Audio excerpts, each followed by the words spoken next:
Welcome to a brand new episode of the Bull Take Podcast. I'm Austin Hill. With me, as always, is Austin Wader. You're Austin Hill. Who is this man? I don't recognize him. New I don't. hairdo, if you will. Back at you with another episode here. We're gonna start in the NBA. Look, ladies and gentlemen, it's been a minute, a little rusty, but more importantly, college football just around the corner. Next time we talk to you guys, we'll be talking about the game and our initial thoughts and reactions to our first 4 or 5 days on the game. Yeah. And let it just be frank. We will give you our honest opinion. Yeah. If you've heard us rant about other stuff in college football, we are not afraid to attack people in college football. And you're probably tired of it. Yeah. So don't worry. We're going to give you full honest opinion, but we'll talk more about that next week. But like I said, a lot of NBA stuff has happened. NBA Finals, I think, was our last episode. Yeah. Congrats to Boston, I guess, for winning it. My thing is they didn't screw it up. They had the path and they handled it. Not many times you see a team actually have the path of an easy finals trip and it actually goes as planned. Yeah, and again, we talk about it, especially this Boston Celtics team. They've, the last few years, have gotten in their own way of a chance to go to the NBA Finals and a chance to win championships when it's been easy. So that's obviously been something that hasn't been a given for these guys. But they got the job done this time. But let's start it off on June 20th, where the NBA offseason really officially hit into swing with our first trade, and that was the Bulls receiving Josh Giddey and sending out Alex Caruso to the Oklahoma City Thunder. And for the Thunder, this is a huge deal. You get yourself a veteran perimeter player in Alex Caruso, one of the best perimeter defenders in the league, up there with the likes of Drew Holiday, and just the type of energy that he brings. And this is a really good move to get a guy who has championship experience, no matter how questionable that ring may be for the LA Lakers. But he has championship experience. He's played with some all-time great players, including LeBron James, Anthony Davis, and DeMar DeRozan, just to name a handful of guys that he's played with in his career. And so he brings another level of experience to a young team that made a pretty decent run in this past year's playoffs as the number 1 seed. So we'll see what that adds to them. And they get rid of a guy who really, they were just kind of running out of room for in the starting lineup. Yeah. And, you know, not to mention the off-the-court issues that come with having Josh Giddey on your team. But safe to say he was looking for maybe a restart and somewhere where he's going to be a bigger piece. And in Chicago, look, I think Josh Giddey's got upside and potential, obviously, but questions off the court, how much is that going to hamper, his performance on the court? And look, the Bulls for the last few years have been one of the worst three-point shooting teams in the NBA, and that comes with having DeMar DeRozan as kind of the star player of your team. Right. He's not the most efficient three-point shooter. He really doesn't shoot a lot of three-point shots. Takes a lot of shots in the mid-range and gets inside and scores a lot.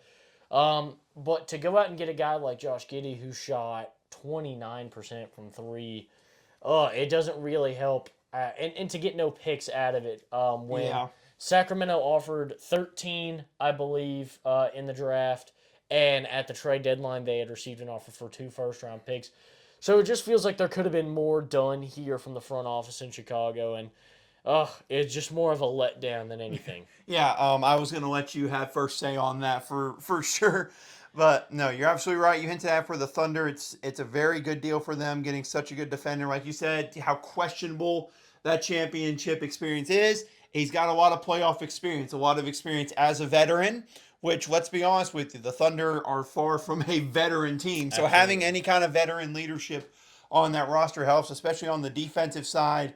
I think it's a good deal for them. Like I said, Josh Giddey, they were just running out of room for him. And keep in mind, they still have a ton of draft picks over the next couple of years. So who knows what other bench guys are eventually just going to get let out. And maybe you wonder with the possibility for the Bulls, because it seems like with news I'm sure we'll get to in a little bit, they're heading in a new direction. If he gets a lot of playing time, maybe we see what a full playing time Josh Giddey could look like, possibly. I know the shooting percentage is bad, and I know that worries you. But if with the way the Bulls are going, you probably will see a lot of him. You can finally figure out how true his talent is. Absolutely. Now to the Knicks and the Nets making a deal. Knicks get Mikal Bridges, Keita Bates-Diop, draft rights to Juan Pablo Villette, and a 2026 second-round pick. While the Nets receive Bojan Bogdanovic, Mamadi Diakite. Hey, Virginia legend. Yep. 4 unprotected first-round picks in 2025, 2027, 2029, and 2031. A 2025 protected first-round pick from the Milwaukee Bucks, a 2025 second-round pick, and a 2028 unprotected pick swap. It's quite a mouthful. I really like this deal for the Knicks. You get Mikal Bridges. This is certainly shows the caliber of player that he is.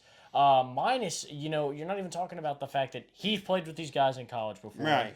Really, hats off to the Knicks front office for kind of embracing this because nobody's ever done this before in the NBA. Yeah. Build a college team at the NBA level, a national championship winning college team, and see what could happen putting those guys on the same team at the next level. And look, it worked last year. The Knicks were good, and now you're getting one of the premier defensive youngsters in the NBA.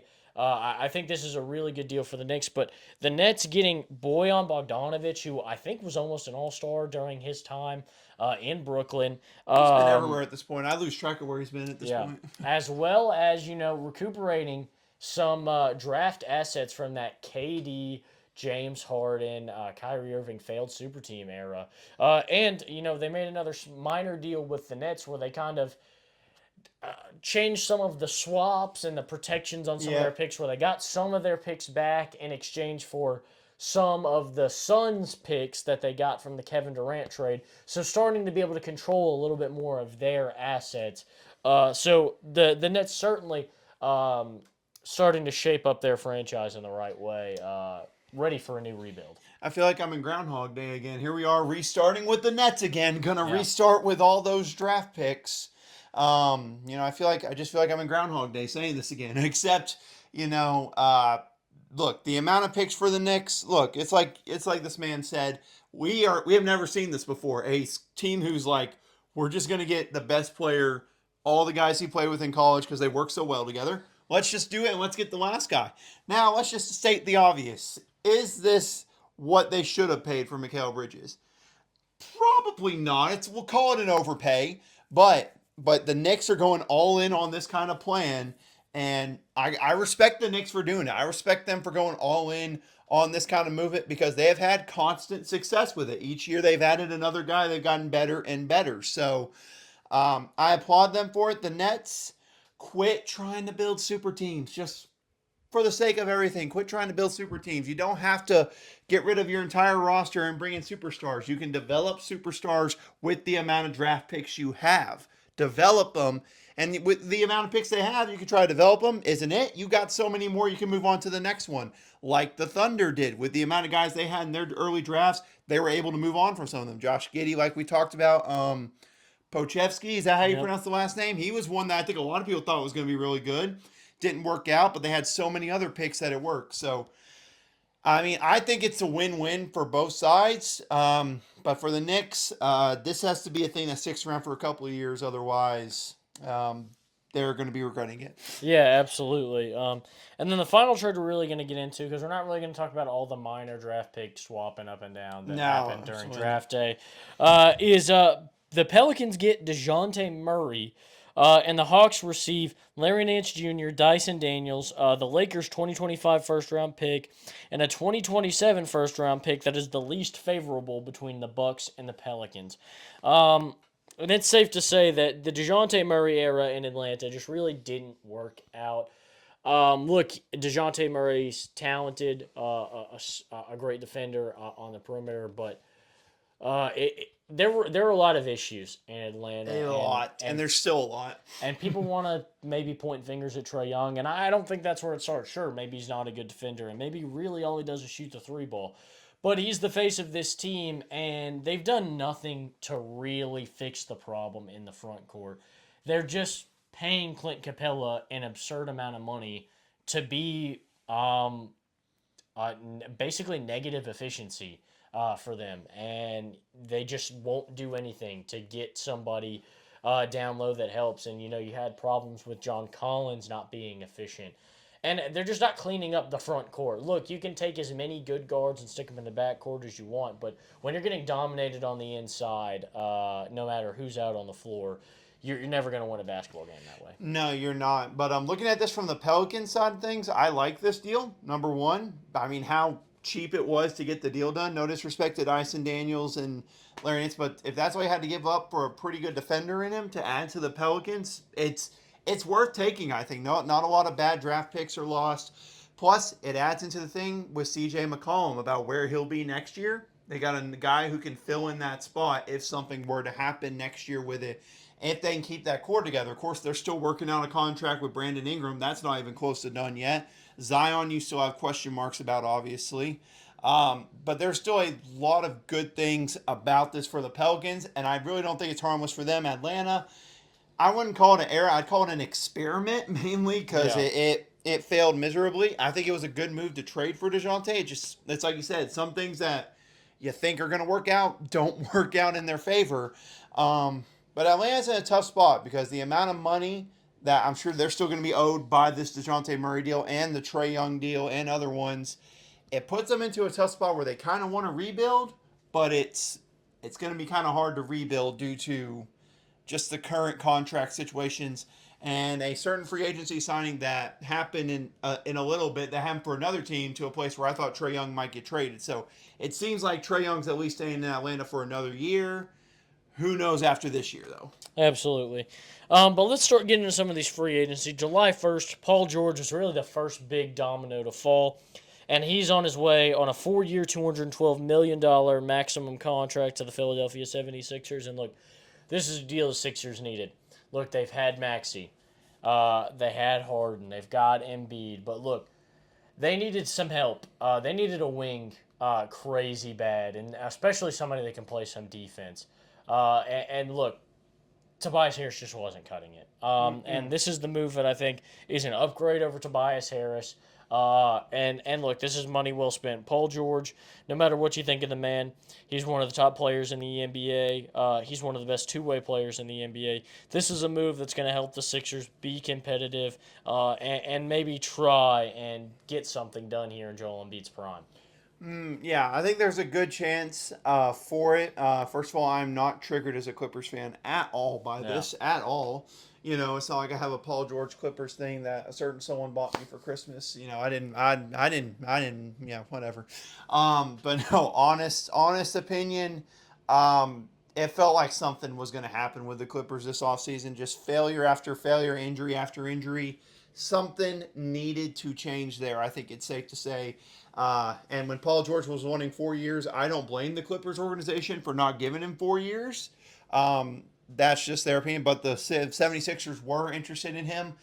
I think it makes sense of a deal like you talked about for them. Tobias Harris, let's just face it, Tobias Harris over me is a meme for obvious reasons now.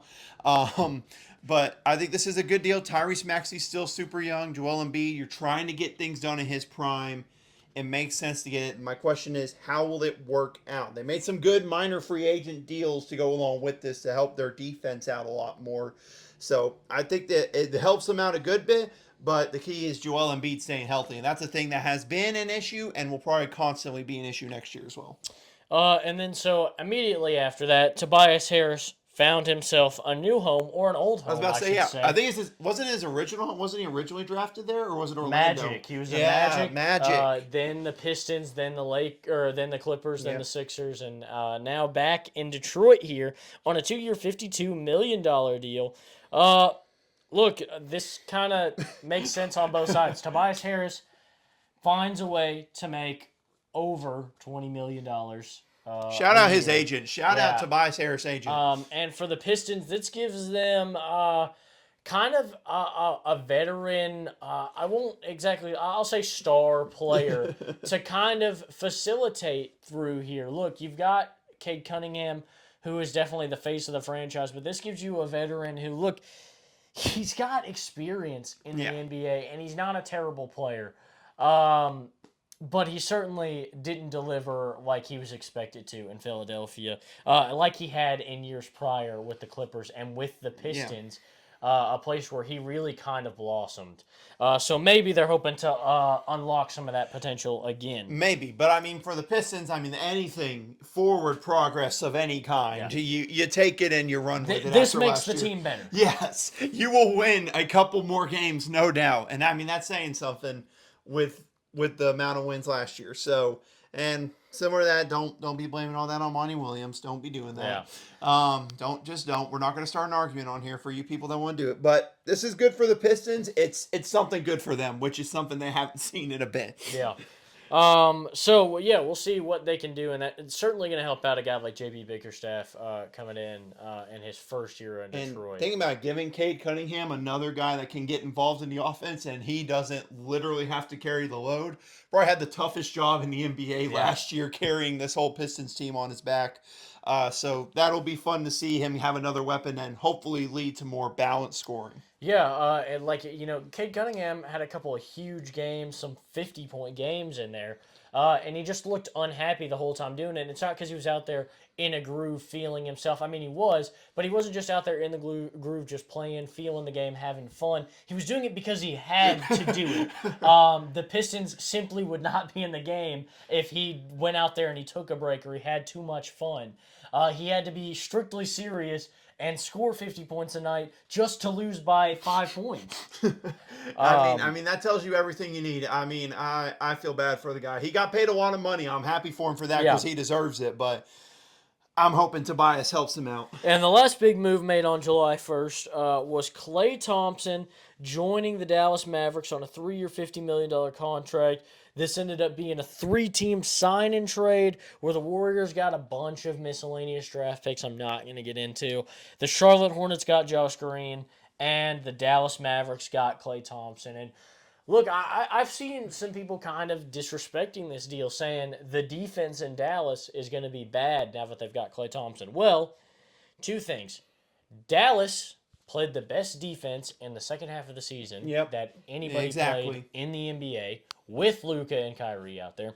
And two, have we forgotten how good of a defender Klay Thompson is? Is that how far removed we are?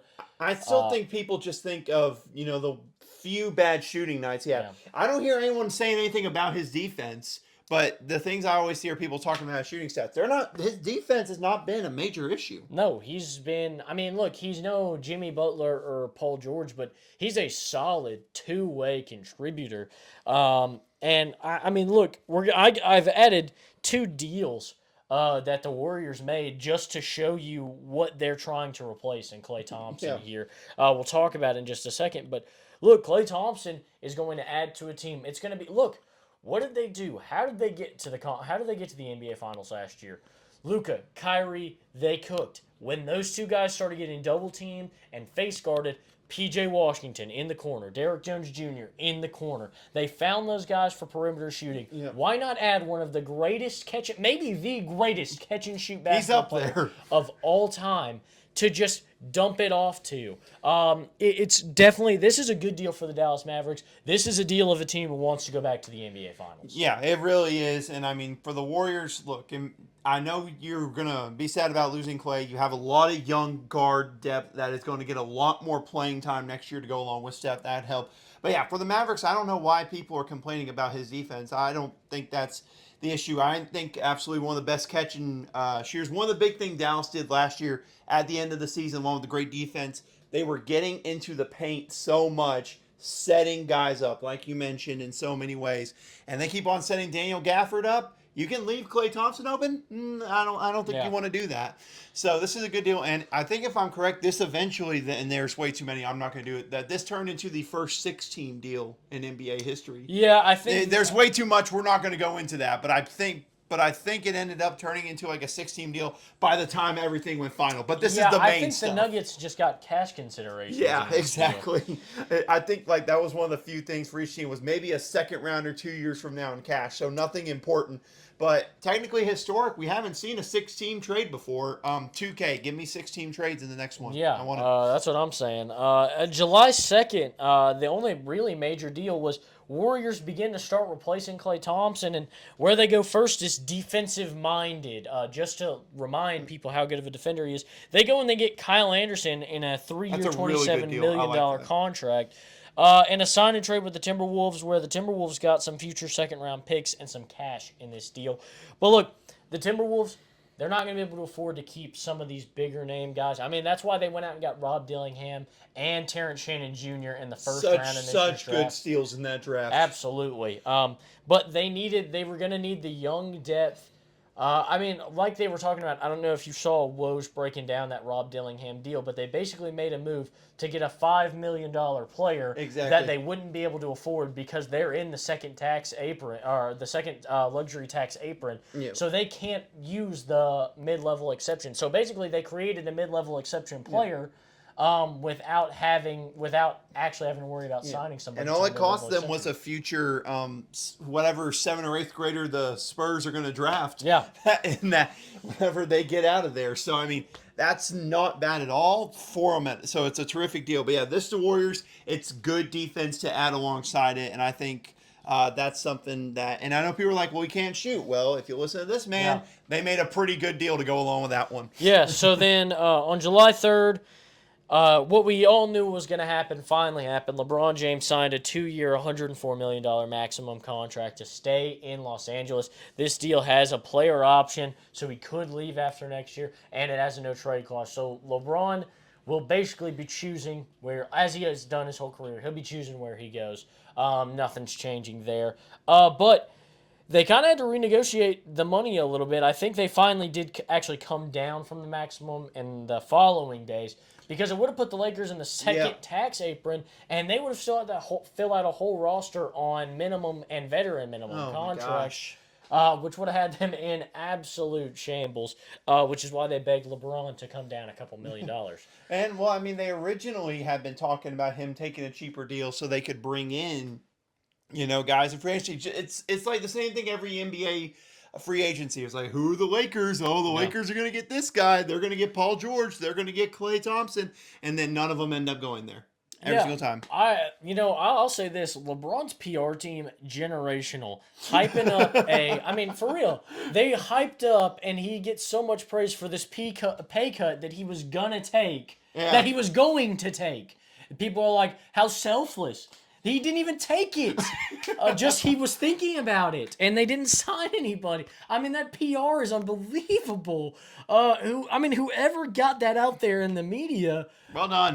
Make him look good, because he didn't even have to take the pay cut. He didn't take the pay cut. He took a maximum contract that put the team in this second tax apron. And he got praise for being willing to take a pay cut so that they could try to sign Klay Thompson or Paul George, which they didn't do. It's really, and look, it's nothing against LeBron James. It's just crazy how bananas people went that LeBron actually willing to take a pay cut, and he didn't. He just didn't. He could have still taken a pay cut to pay the minimum, and they could have filled out a decent team with Buddy Hield and Kyle Anderson, or Derrick Jones Jr. went to the Clippers. Would have been good depth for them. Tobias Harris. I mean, look, it's not. Or DeMar DeRozan, who didn't sign until after LeBron signed his maximum contract. I mean, they could have done a lot of things, but it feels like once Klay Thompson was gone, he's just like, okay, I'll just sign the max then. Whatever. Yeah. All right, cool. So it just generational PR. Honestly, it was just one of the bigger feats in the history of public relations I've ever seen. But then here's the other deal that goes into replacing Klay Thompson, and that's Buddy Hield. Joining the Golden State Warriors on a sign and trade deal. And look, I'm going to just go into this because I think that it's stupid. And, it doesn't matter to me, but it matters to me at the same time.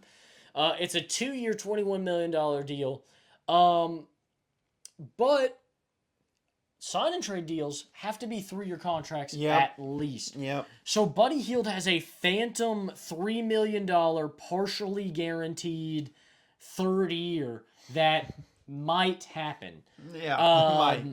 Which isn't what 3 years means, in my opinion. And then he has a player option for a 4th year as well, if they decide to bring him back on the 3rd year.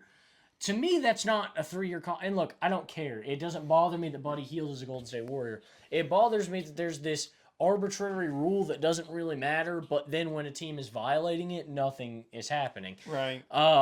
It just doesn't make any sense to me personally.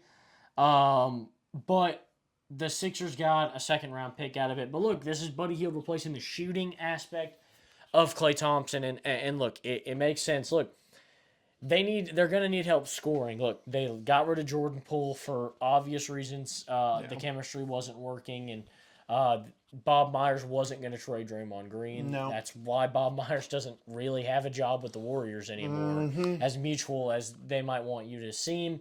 Look, Bob Myers was just kind of playing favorites with that Golden State Warriors core. It wasn't no kinda. He was playing. He was 1,000% playing favorites. And look, it's understandable. Look, you put this team together. You've seen it grow. You don't want to just tear it apart. But there's a guy on this team who's killing this team.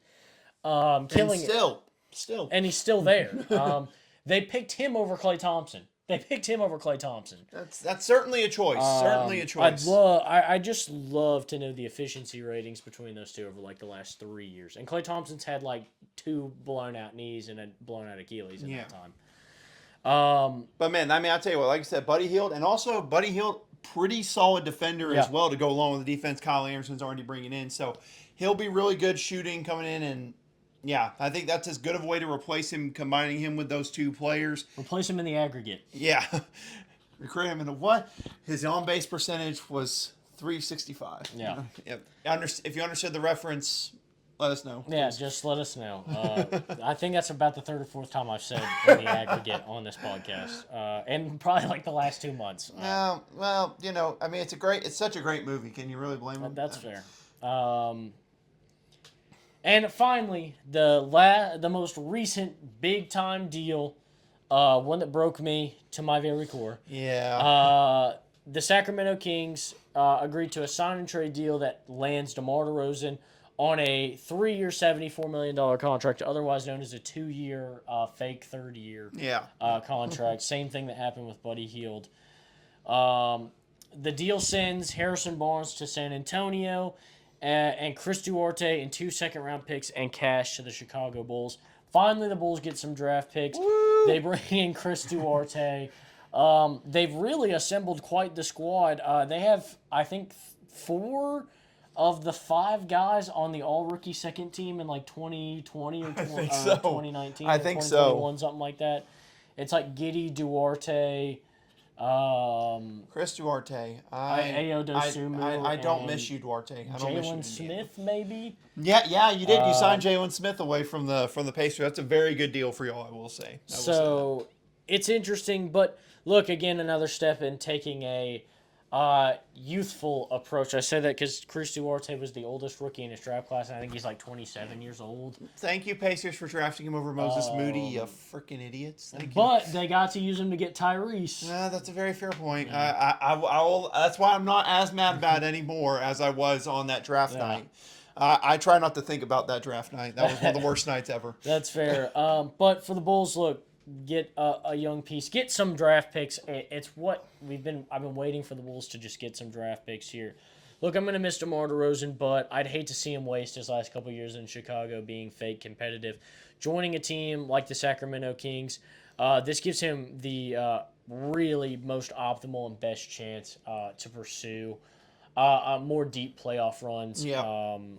With Sacramento. I am actually really excited to see what this Kings team looks like next year. I am too. I think it's a really good deal for them. I think Harrison Barnes going to the Spurs is kind of underrated. Adding him with Victor, because look, let's just face it. Paul. Yeah, and I was about to say, and Chris Paul. I mean, those two combined with Victor already makes the Spurs a lot better of a team next year. I'm not saying they're going to be playoff, but don't be surprised if you see them contending for the play-in next year with this level of guys that they've added in, along with the next generational star in all of sports with it. But for the Kings, I'm interested to see how this lineup is going to work. I know there's a lot of people who are questioning the defense of this lineup. That's a big question mark with it. But look, The Western Conference is already loaded as it is. It's going to take a lot of scoring, I think, in order to win some of these games. I know defense is going to work, but some teams have to win in different ways. And for the Kings, they've been good. Like last year, they won 47 games. That's a pretty solid season. And they didn't even make the playoff. They lost in the play-in. So, I mean, that tells you itself how loaded that Western Conference is. So they needed to make an upgrade, and this is a very good one. Absolutely. But now let's spin it a little bit towards college football 25. Yay! Look, it's 6 days, or I've heard It's rumors the 15th. Yep, 15th at 4 o'clock on July 15th. So, what, 5 days away? 5 days, however so many hours. I got no idea. But let's get into it a little bit. A little bit of talk before you see us next time. We'll be reviewing the game, but Austin Waiter's got us here. Yes, absolutely. So today, EA came out with the top 100 rated players. For you ask, no, we're not going to go through every single one. Wow. We don't got that much time. No, we have time to talk about it, but not that much time. But real quickly before I add in, one thing that we talked about since we last talked about the game was we both said, let's see how Dynasty looked. We thought gameplay looked great.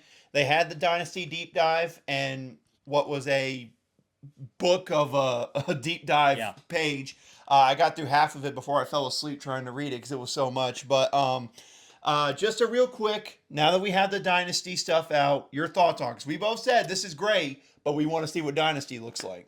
It's got me really excited for the Dynasty. I liked it. It seems like basically it's like they took NCAA 14's Dynasty and they improved it. It's like they're making it's not like they're making a whole new game. It's like they're making another installment in the franchise. And I think that's what's most important is so far the game feels like the next step in the franchise as opposed to being a completely different game. And so hopefully that's good. They've taken a lot of kind of your base features and built on them. They kept, the school ratings that have been in the game for forever, and that players have certain interests and stuff like that. And they basically modernized it, DMing players on social media, being able to check their feed, stuff like that. That's super, super cool. So yeah, I liked it. I liked what I saw, and I'm super excited to kind of see what happens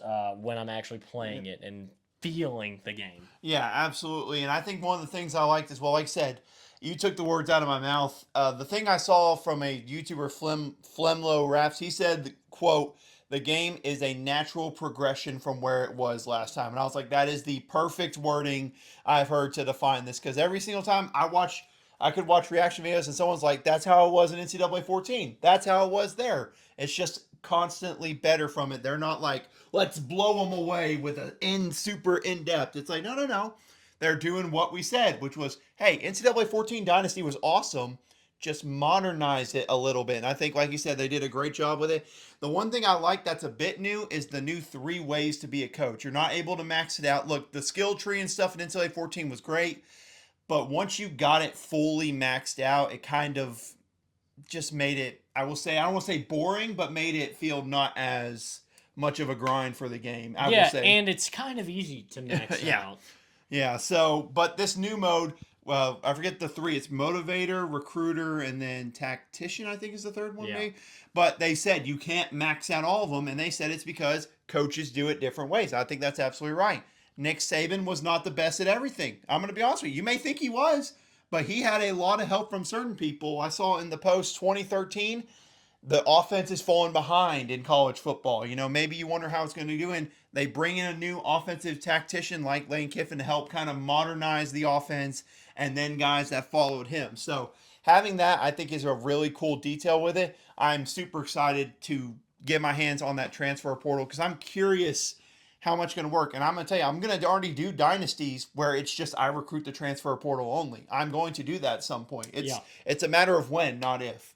But enough about that. Let's get to these rankings. They rank the top 100. So before we do the top 10, we are going to look at the quarterbacks who made the top 100 rankings. There were a couple of them. None of them made the top 10, but there were some that made the list, and it was some that were kind of fun. I wasn't expecting some of these guys to make the list. So the very first one, Caden Salter from Liberty makes it into the top 100 at a 90 overall. That's what you like to see, a shout out for Liberty.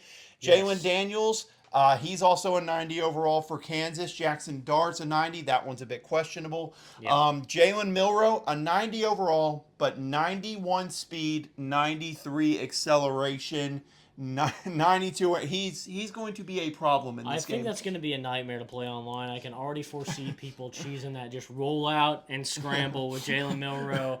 I think that's going to be the meta, at least for the beginning of this game. I can already imagine my Arkansas dynasties just absolutely hating Jalen Milroe. The worst part is I saw it live when he rolled out and took off for 70 yards against Arkansas. So you can't get mad at him saying that's a bit unrealistic. I'm like, it's cheesy, sure, but it happens. Yeah. next one, 92, Dylan Gabriel, 92, Quinn Ewers, and then the top two, Carson Beck, a 93, and then Shador Sanders, a 93 as well for Colorado. So yeah, those are all the quarterbacks that made the top 100 rankings there. Any quick thoughts on those? Oh, look, I know that Shador Sanders is going to catch a lot of flack for being like the top quarterback in the game. And look, I agree there. But I do think that he should be a top 100 player. I'm not gonna hate on it that much, but I do think some of his stats are a little overinflated. But I hope this game works like a Madden or like a 2K, where players' ratings are going to be constantly updated throughout the season. And so, sure, maybe, even you see this in 2K, guys' ratings might be inflated or deflated based on, popularity with the devs or popularity just with the fans in general. But as the season goes on, those ratings are going to be kind of leveled out and more realistic as the season goes on. So I think that he should be a top 100 player, and certainly we'll see those ratings kind of fluctuate, hopefully, and be excited about that. Definitely. First of all, shout out Landon Jackson, only Razorback to make it into that top 100. I think he was 58th. I think he was a 91 overall. But the good news, I will say one thing I saw, highest rated player is a 96. There's no one maxed out at a 99. And I love that because I don't think there's anyone you can max out at a college football level. I don't think you can really do that.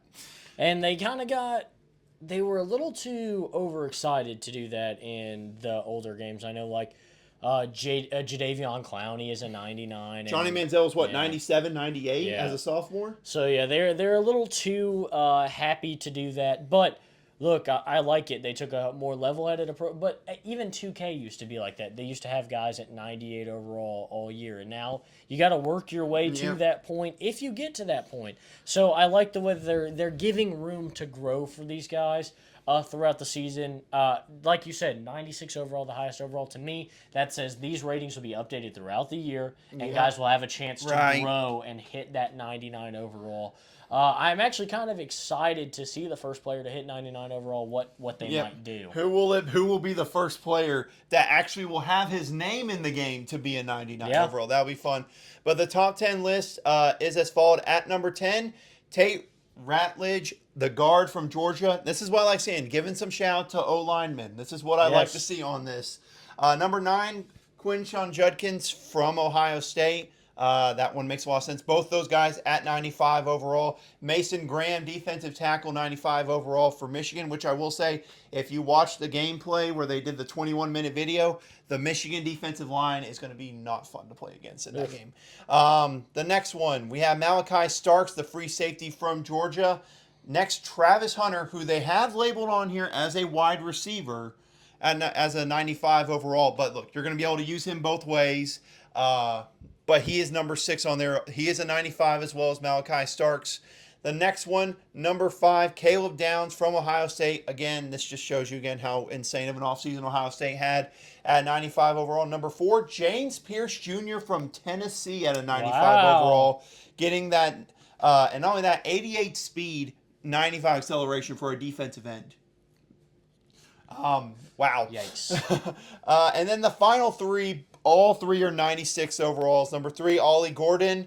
We're not going to talk about anything recently with him. Next one, Will Campbell, left tackle out of LSU. Again, I'm loving it. And LSU's O-line is going to be really good this year. So I think that's a fair shout out there. And then number 1, like everyone expected the number 1 player to be, Will Johnson from Michigan, the defensive back, a 96 overall. Very deserved number 1, or tied up there with them at number 1. It was a very good corner. But I love this list because, like I said, no quarterbacks in this list. It's different positions. You got secondary, wide receiver, and you got O-line mixed in there. I think it's a very good mix there. Yeah, I like that the highest rated cover athlete is number 6. That shows not inflating the cover athletes' ratings, just because they're on the cover of the game. And I like that there are 2 running backs in the top 10 here and no quarterbacks, because the run game is kind of more important in college football. Yeah. And while teams definitely throw the ball a lot more than they did, even at the college level, look, running backs still have a lot of success. Running backs are still super, super important. Good running backs are super important in college football, where you can have more of an average running back in the NFL. So I like that it seems like running the football is still going to be a major focus in this game. And that gets me excited to play with a guy like Ollie Gordon and a guy like Quinshon Judkins. And Travion Henderson not far behind him at 93. That's Ohio State's backup running back in the game. If you're going against Ohio State and they don't run the football, you're getting very lucky there. But that is a look at the top 100 there. Tomorrow, as far as I know, we are getting a Road to Glory deep dive, which will be interesting to see because there's been a lot of questionable opinions by some people about not being able to play in high school in that, so that'll be fun. But like this man said, we are getting closer and closer. Technically, like I said, Monday at 4 p.m., 5 p.m., depending on where you are. You should, if you pre-ordered it, get to play it. If you haven't, you got to wait till Friday. I know that'll suck, but it'll be worth it. Like we said, we're going to play the game. We're not going to have an early episode next week. Monday, Tuesday, Wednesday, and Thursday. The earliest we will do one will be Friday. We're not going to give an official date for that, but earliest will be Friday, and we're going to break down gameplay, presentation, dynasty, possibly Road to Glory if I can get to that before I spend too much time. Depends on how much I get into my dynasty. Have you picked out your official first dynasty team, like your first full one? I have made my decision. I've been thinking really hard about it, but no, I haven't decided just yet. I decided mine very recently. I'm not like Bordeaux, who is doing his still collectively, or some others. My very first one will be Sam Houston State. Okay. And I'm doing this one mainly just because, obviously, you want to go lower tier, but Kennesaw State, it's way too obvious to do them. And I think some people kind of forget about Sam Houston State a little bit in the game. And also just trying to recruit in Texas with Texas A&M, Houston, Texas Tech, who got a 5-star recently. It will be a fun challenge trying to get guys to go there. So I'm doing that. But along with that, I got to turn Taylon Green into the Heisman winner this year. Yeah. So because I don't know if I'll see it in real life. I have to see it on this game. So, but yeah, that's the latest on College Football 25. Like we said, the next time we talk to you, that game will be officially out. We will be done talking about it. And we can finally lay rest to this one right here. Yeah, I've been playing a Dynasty over the last couple of days. I know you have too on NCAA 14, one more before it goes. Yep. I can tell my PlayStation 3 is ready to be put out of its misery. The game is running slower than it's ever run in my entire life. Xbox, the famous red circle, happened to me like a month ago when I was playing on it. I was able to fix it and finish it and get to play on it. But that just let me know. I was like, it's running out. It knows its time's over. It's over. But Austin, our last thing I want you to do you have any final words for NCAA 14 that you will hear on here? Any final words? Thank you for everything. It's been a long run, but now you can finally lay to rest. Yeah, a game that I'm going to be honest with you, I'm sure whenever they made it, not many people said people will be playing this 11 years later. Yeah. But yeah, here we all were. So my final words, like this man said, thank you for keeping us occupied, and hopefully, and this is not a slight at you, hopefully we won't touch you unless it's just a fun little throwback at some point. Yeah. Hope, that's the key word, hopefully. But, yep, I got nothing else for that. I think that is it for the episode. Like we said, next episode will be a full review. We might give a rating for the overall game. We'll figure that out. But, yeah, I don't think there's anything else, Austin. I'm ready to get that game. I'm curious what else is going to happen in NBA free agency. Yeah, I'm excited. All I can think about is College Football 25. I wake up every day and say, gosh, it's not out yet. And that's the honest truth. My lunch breaks when I'm working the summer camp literally is just me just like, what's going on with College Football 25? What's going on with it? I will probably, that Tuesday, I will not get any sleep, and I have to go in at 7:30, and they're like, why are you so tired? I was like, I was starting my Sam Houston dynasty, and I got caught in a thriller with UTEP in triple overtime. It was it was a stressful game. Yeah. One last shout out, Ethan Rocker. He has to go into work on Tuesday. So No. yeah. So he'll be in shambles. At least it comes out on Monday, so he'll get a little bit of playtime before Yep, then. hopefully so. But yep, I got nothing else. Austin, take us out of here. Oh, with all that being said, that's going to do it for us here at the Bull Take Podcast. That's Awesome Waiter. I'm Austin Hill, and we want to thank you for listening.